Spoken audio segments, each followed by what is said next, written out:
Hello, friends, and welcome back to TJKidz Super Fun Stories, where imagination becomes reality. Today's tale is all about something brand new, a creature unlike anything you've ever seen. His name is AMUCHA. AMUCHA was created to be the perfect companion, except he turned out to be a little more curious, a little more mischievous, and a lot more unpredictable than anyone expected. Let's find out what happens. So grab a comfy spot, get cozy, and join me on this adventure. AMUCHA, the mischievous companion. As the sun began to set one summer evening, Dustin and Lisa pedaled their bikes down Maple Ridge Lane, racing each other toward the old walking trail behind the neighborhood. "Last one to the creek is a rotten egg," Dustin shouted. "Look, you've got a flat tire," Lisa called out. Dustin whipped his head around. "Wait, what?" Lisa blasted past him. "Gotcha."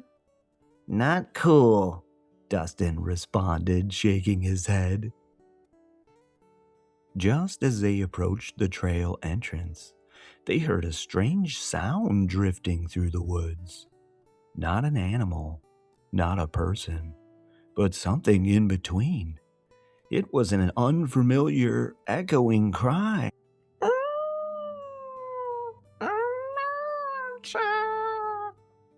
The two friends' bikes screeched to a halt. "What was that?" Lisa whispered. "I have no idea," Dustin replied, "but it didn't sound happy." They pedaled slowly forward, following the strange sound. As they rounded a bend, something caught their eye in the open field beside the trail. They stopped again. A white van sat parked crookedly in the dirt, its back doors hanging wide open. Inside was a cage. The kids looked at one another. "What do you think is in there?" Dustin whispered. "I don't know," Lisa whispered back. "Let's check it out." They hopped off their bikes and walked over to get a closer look. Inside the cage, something moved. Something alive. It had soft gray fur and a purple chest that glowed faintly. Its ears were big, and a single purple horn sprouted from its forehead. Its eyes glowed with an unnatural purple light, almost like they were lit from the inside. "Aw," Lisa whispered. "He's so cute." "But what is it?"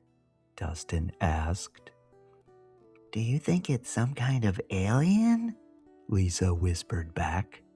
Before Dustin could answer, a man in a lab coat stepped out from behind the van, holding a clipboard. "Hey," he said, startled to see them. "You kids shouldn't be here. Go on, get out of here." Dustin pointed at the creature. "What is that?" "Nothing you need to worry about," the man said quickly. "But he looks sad," Lisa protested. "Look," the man sighed. "I don't like this any more than you do, but I'm just doing my job." "What job?" Dustin asked. "I'm supposed to..." The man hesitated momentarily. "Terminate it." "Terminate?" Lisa blurted. "You mean him?" The creature pressed his face against the bars. "AMUCHA, help," he whimpered. "Oh, great," the man said. "Now he's talking again. This is exactly why the company shut the project down." "What company?" Dustin asked. The man looked around, then lowered his voice. "Fine. You want the truth? He's an AMUCHA." What's an AMUCHA? Lisa asked. It's an acronym, the man said. Acro what? Dustin asked. An acronym. It means the letters stand for something. So, what do they stand for?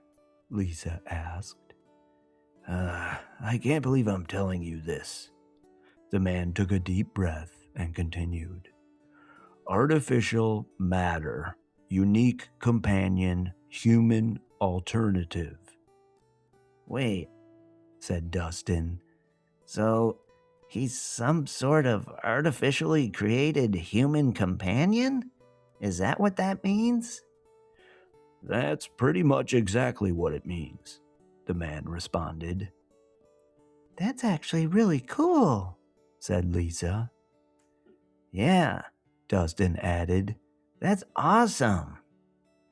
Yeah, it was awesome, the man responded, until he started learning too fast. He was too curious, too mischievous, too unpredictable, and too destructive. We wiped his memory, but he's still dangerous. That's why I have to...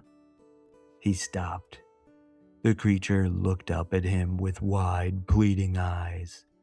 AMUCHA, hungry, it said softly. See, the man complained. This is exactly why I can't do it. He's just... He walked around to the front of the van to grab something. Dustin, Lisa whispered. We have to save him. I know, Dustin whispered back. But we've got to be quick. Come on 3, okay? They grabbed the cage handles, counted to 3, and sprinted back toward their bikes. Basket! Put it in the basket, Lisa whispered urgently. They heaved the cage into a small carrier behind Lisa's seat. It barely fit, wobbling dangerously. Go! Dustin yelled. Lisa jumped on her bike, Dustin right behind her. They pedaled frantically as the cage rattled and bounced with every bump in the trail. Behind them, the man shouted, Hey, get back here! You don't know how dangerous he is! But Dustin and Lisa were already out of sight. When they reached Dustin's house, they parked their bikes, grabbed the cage, and snuck into Dustin's backyard and shut the gate. Okay, Dustin said, panting. We saved him. Now what? Lisa carefully unlatched the cage. The creature stepped out slowly, sniffing the air, then spotted a giant mud puddle in the yard. Before either kid could react, he bolted. AMUCHA, play. He dove straight into the mud, rolling, splashing, kicking his feet like a happy little pig. What is he doing? Dustin whispered. He's acting like a pig, Lisa said, laughing. AMUCHA scooped up a huge handful of mud and hurled it right into Dustin's face. Hey, Dustin shouted. What was that for? AMUCHA giggled. AMUCHA, play. Lisa burst out laughing. Okay, that's actually adorable. Splat. A second mud ball hit her square in the shoulder. Hey, she laughed. Okay, but maybe not that adorable. Then AMUCHA suddenly stopped and sniffed the air again. AMUCHA, hungry. He started waddling toward the back door, dripping mud everywhere. Whoa, no way, Dustin said. You can't go in there like that. He grabbed the hose and turned it on. A blast of water hit AMUCHA. Ooh. AMUCHA squealed with delight. He grabbed the hose and took a giant drink. Mmm. Then he pointed it right at Dustin. "Don't you?" Lisa quickly kinked the hose. "Okay, that's enough play for now," she said. "Phew," said Dustin. "Thanks."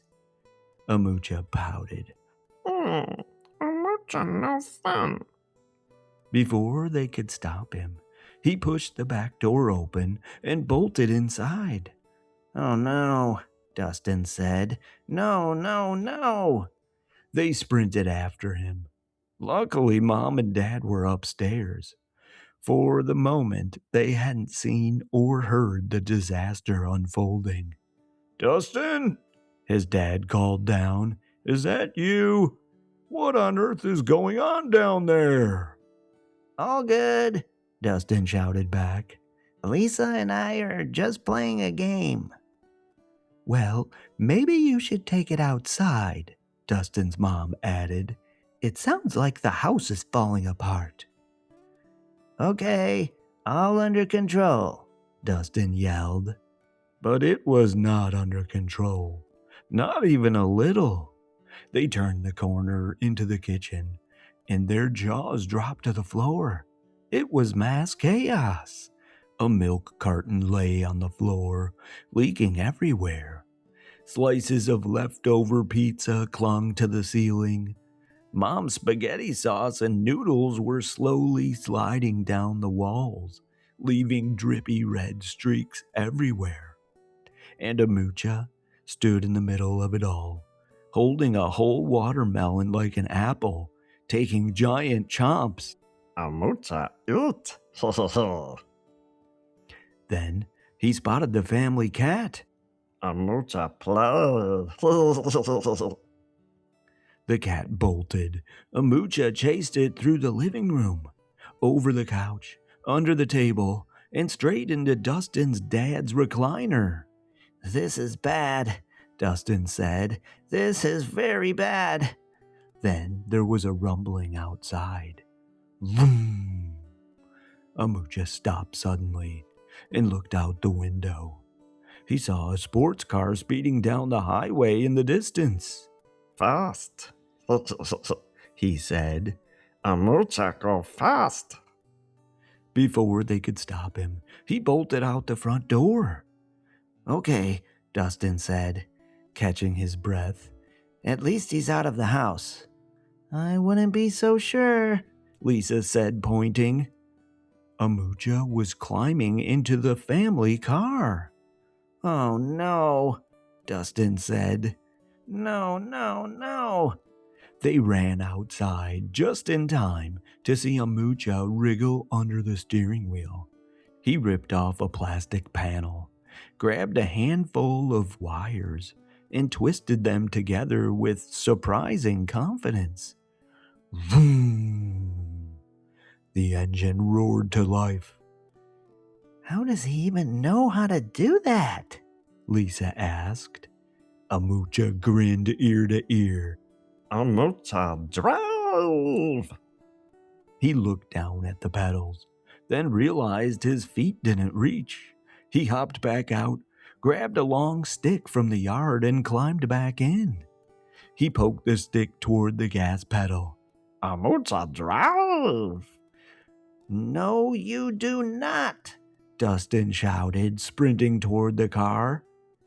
But AMUCHA had already started driving. Instead of backing out of the driveway like a normal driver, he pressed the stick against the gas pedal, and the car launched forward, heading straight for the garage. "AMUCHA, no!" Dustin yelled. At the very last second, AMUCHA yanked the wheel. The car swerved, missed the garage by inches, tore across the front lawn, and bounced onto the street. AMUCHA giggled like it was the best day ever. He pushed the stick harder against the pedal. The tires screeched, and the car shot forward. AMUCHA stuck his head out the window, grinning wildly. AMUCHA, drive. Dustin went sprinting after the car, screaming back, "No, AMUCHA! No drive! AMUCHA, stop driving!" But AMUCHA just giggled louder. And off he went down the street. "Get your bike!" Dustin yelled to Lisa. They hopped on their bikes and pedaled after him as AMUCHA swerved down the street, bumping into trash cans, honking the horn nonstop, and shouting, AMUCHA car! He finally crashed gently into a pile of recycling bins and popped out the window with a proud smile. AMUCHA park? Lisa turned to Dustin. "We need to teach him some rules." "Yeah," Dustin agreed, "before he destroys the entire neighborhood." But AMUCHA was already halfway up to a neighbor's walkway. "Oh no," Lisa said. "Now what?" AMUCHA rang the doorbell. Ding dong. Then he sprinted away and hid behind a tree, giggling. Mrs. Lawson stepped outside in her bathrobe, looking all around, completely confused. AMUCHA whispered, Doorbell. Before the kids could stop him, he zoomed to the next house. Ding dong. Then another. Ding dong. And another. In less than 2 minutes, he had hit 10 houses, each time hiding behind a bush or a tree, laughing hysterically as confused neighbors stepped outside. "He's a disaster," said Dustin. "Yeah," Lisa agreed. "We really need to teach him some rules." So after AMUCHA tired himself out a bit and lay on Dustin's driveway, the kids walked up to him. "Listen, AMUCHA," said Lisa. "If you're going to stay, you have to follow some rules. First of all, no one can know you're here. You have to be our little secret. If you get caught, people will want to take you away from us." AMUCHA looked back at her with pleading eyes. Take away? AMUCHA? "Yes," Dustin added. "They will take you away. So that means no more chasing cats, no more eating everything in sight and throwing food on the walls, no driving, and definitely no stealing cars, no ding-dong ditching the neighbors, no climbing on the roof." Hey, no fun, AMUCHA. AMUCHA interrupted. "We can still have fun," Lisa chimed in, "but you just can't do anything you want whenever you want." AMUCHA sorry. AMUCHA said. For the next few days, they kept AMUCHA hidden in the garage. They snuck pillows and blankets out there and made him a little bed in the corner. Every night, after the sun went down and the neighborhood got quiet, they'd slip outside to play with him so no one else would see. They taught him the important rules: ask before taking things, be gentle, be kind, and always stay out of sight when people were around. They tried teaching him board games. That part was still a work in progress. Every time they turned away, AMUCHA took a tiny bite out of the board. "No eating the game," Lisa would say. Oopsie, AMUCHA sorry. He'd reply, hiding the chewed corner behind his back. But he tried, and that was all that mattered. Slowly, amazingly, AMUCHA was learning. He was following the rules. He was being gentle. He was becoming their companion, their friend. Then, one evening while they were playing quietly in the backyard, a shadow rose over the fence. A man's head appeared above the boards. It was the man from the van. His eyes locked on to AMUCHA. "I tracked you down," he whispered. I need to take him back. AMUCHA hid behind Dustin and whispered, AMUCHA stay. AMUCHA love Dustin and Lisa. The man was taken aback. Did he just say he loves you?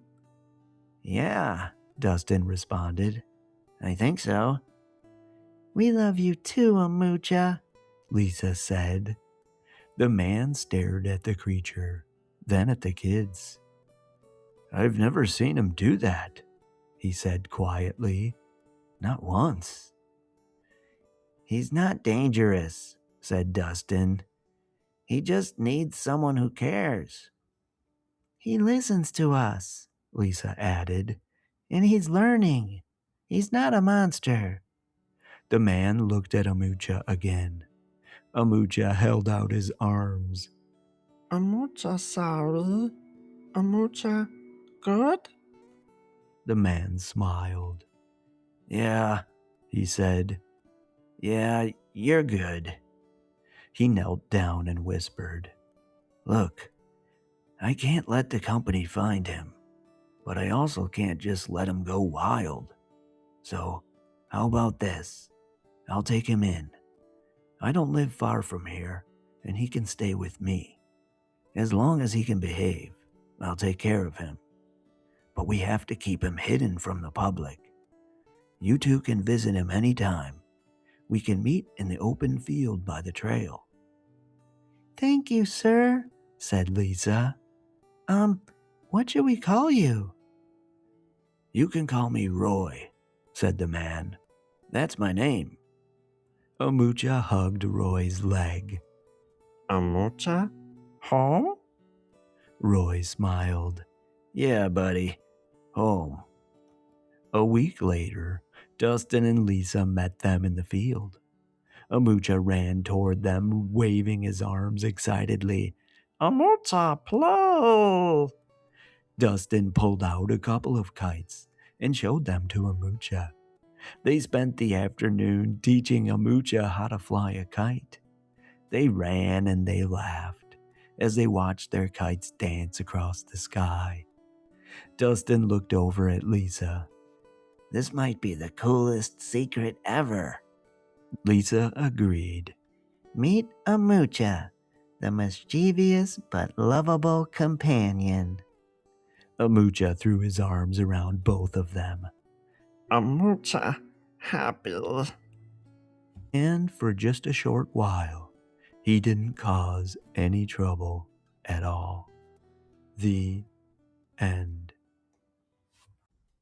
And that is the end of our story, friends. Wow, what an adventure. AMUCHA may be mischievous, unpredictable, and a little chaotic.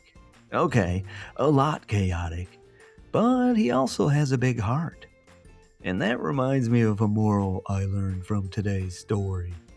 Sometimes the things that seem strange or different at first can turn out to be the things that bring the most joy, if we take the time to understand them. And AMUCHA also taught us something else. Even when someone makes mistakes, they can learn, grow, and become better with patience, kindness, and love. What did you learn? Well, that's it for today, friends. Thanks for tuning in. See you on the next one. Toodles!